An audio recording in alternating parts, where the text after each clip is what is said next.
I get so many ideas around the holidays. My beautiful ADHD brain is full of inspiration. However, getting all of those ideas executed in the time frame required can be somewhat of a struggle. So this week, I'm doing a few things. I'm going to set the table for my husband's birthday, but I will probably leave it set like that for Thanksgiving as well. I am also going to be upcycling some old ornaments that I didn't want anymore, and I'm going to make a foraged wreath. Now, I have foraged before, but I've never actually made a wreath, and I'm going to use the oranges and the pine cones that we did a few weeks ago. So I'm quite excited about that. Christmas prep is full on right now. No decorations yet, but that will come. I have been trying very hard not to decorate for the holidays. I can almost hear the boxes in the loft calling to me like some kind of festive siren song. But we have a November birthday, so no decorating till after the birthday. And to be honest, creating a nice tablescape does help quell that Christmas decorating itch. I paired the tartan runner with a striped tablecloth so it screams cold weather but not necessarily Christmas. I'm also going to mix and match the dishes, but I'm going to keep them in the same color palette so it looks a little elegant. I'm going with blue dishes, which will help anchor that tartan runner in the middle of the table. It's just going to be the family, but we can still make it feel special. I added some pink and red floral bread plates, which will help tie in with the tablecloth.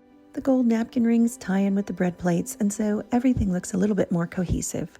I brought all the gourds and pumpkins to the table just so it reiterates the fact that it's not Christmas and that it's an autumn birthday. There's a mix of elegant and rustic so that it feels special but also nice and relaxed.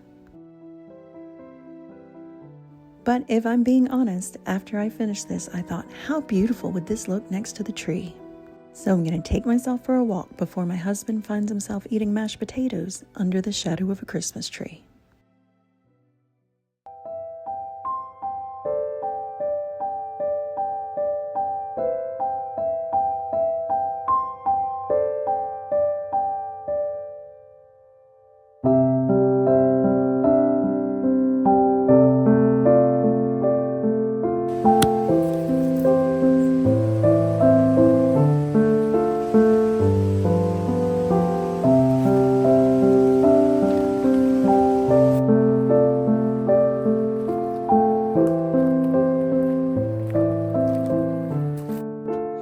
I'm foraging on my own property today, but it does go without saying that you need to check the laws in your own area before you go foraging.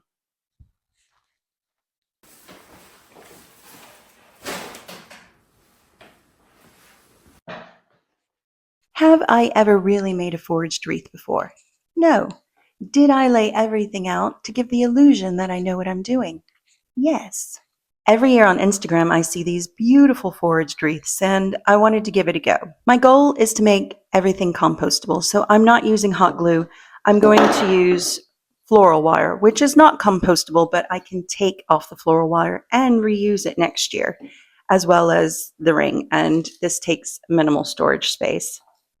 And also, very unlike me, I did a little research, and I have these, I believe it's spruce, but if I'm wrong, please let me know, on the property. So I brought them in a few weeks ago, and I just wanted to see how they dried, because anything with the pine needles just tends to fall apart.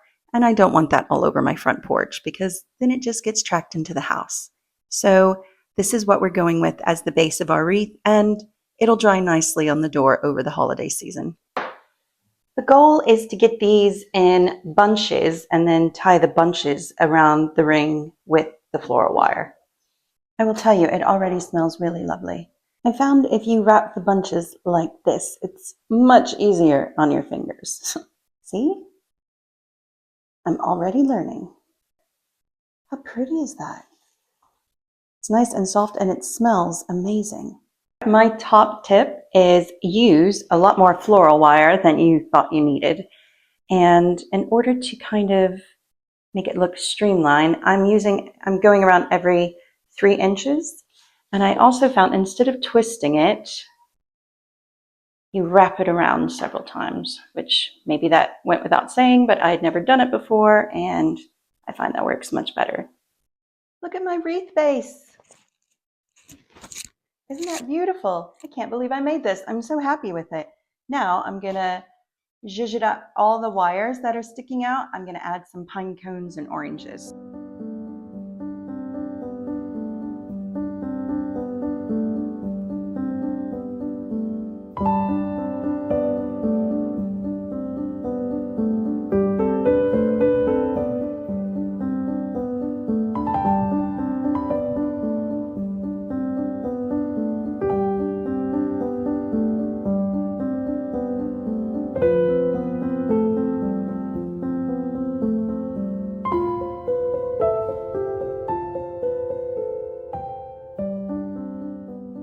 So I'll show you what I found is the easiest way to do the oranges. If you put the wire through the flesh, pull it taut up to the rind, and then do a tight twist, then you can wrap the extra wire around the wreath.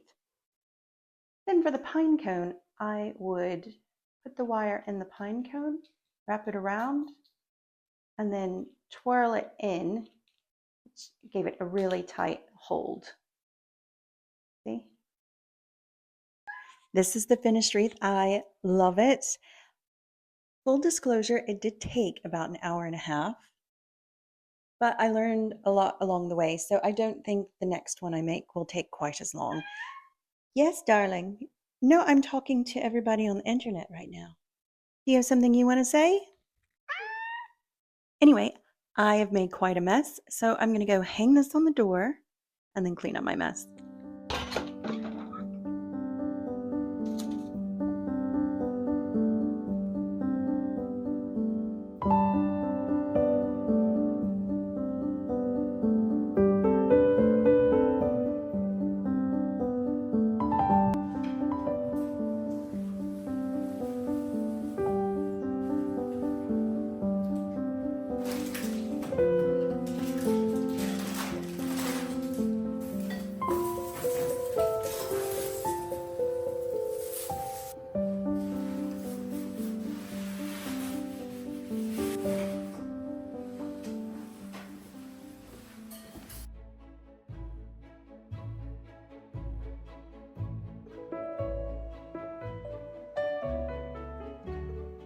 So I saw these beautiful folk art painted ornaments online that I absolutely love.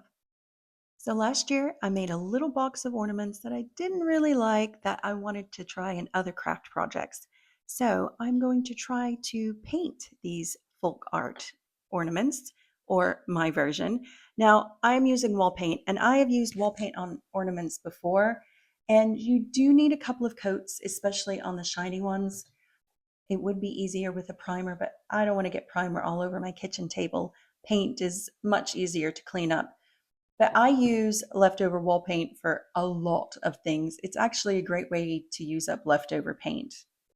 To make my life easier, I'm taking the cap off the bauble and I'm just using a stick to hold it up so I can paint all the way around it.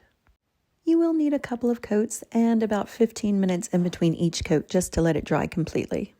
And instead of holding the stick for 15 minutes, I just shoved mine in a plant pot to dry. I used my favorite oven mitt as inspiration and decided to try my luck at painting a Highland cow.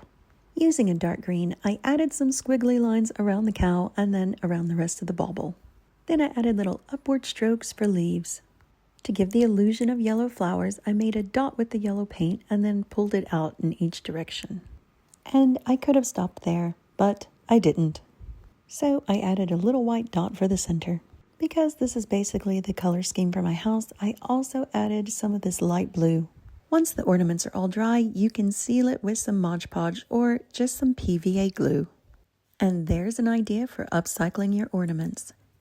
My son loves Highland cows, so he has claimed this one. And my husband likes the stag, probably because that was the most technically difficult. But my favorite is definitely this tiny little robin.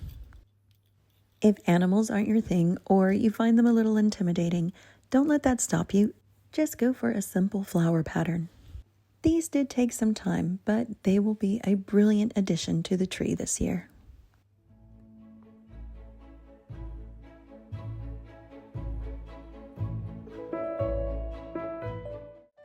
Remember when I told you I hated using a scale to measure and bake things?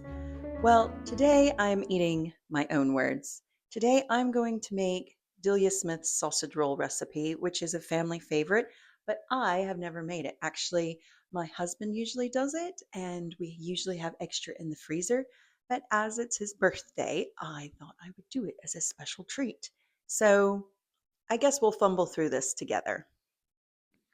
So, full disclosure, I've doubled this recipe because it only called for half of the sausage meat. And I was like, what am I going to do with the other half of the sausage meat? So, I might as well make the whole thing.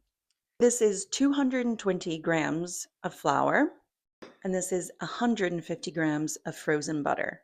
So, we are going to dip the butter into the flour to coat it, and then we are going to grate it into the bowl. I am way out of my comfort zone here making pastry. I usually cheat and use store-bought pastry. She said keep dipping the butter into the flour to coat it. So you scrape the remaining butter out with the palette knife.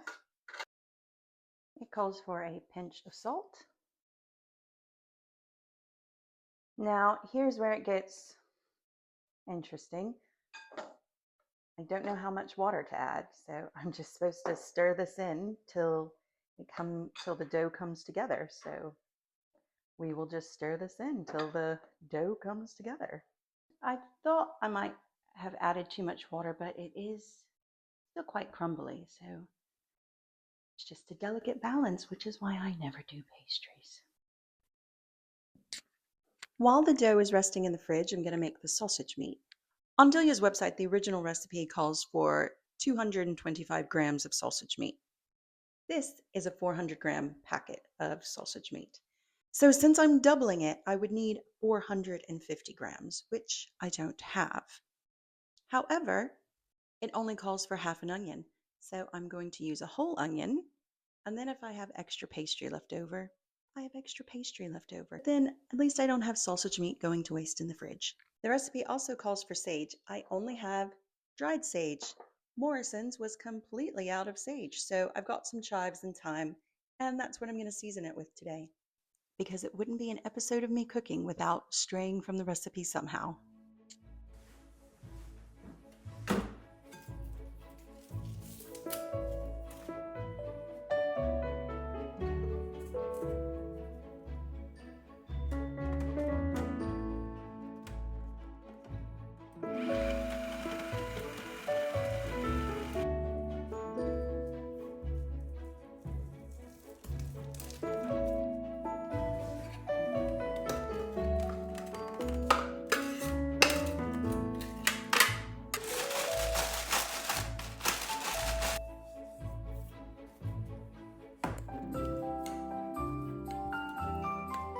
Now, the recipe calls for halving the meat, but I'll have to put it into fourths, obviously, because I've doubled the recipe. And full disclosure, I'm really regretting that right now.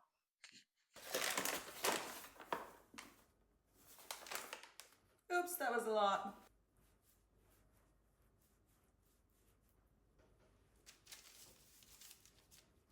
I'm actually a little bit nervous to do this. I don't know why. I think because I'm not so sure about the pastry.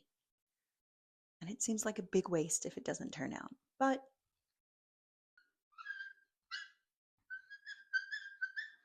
it's breaking apart. It's about 30 by 20 centimeters. That's right.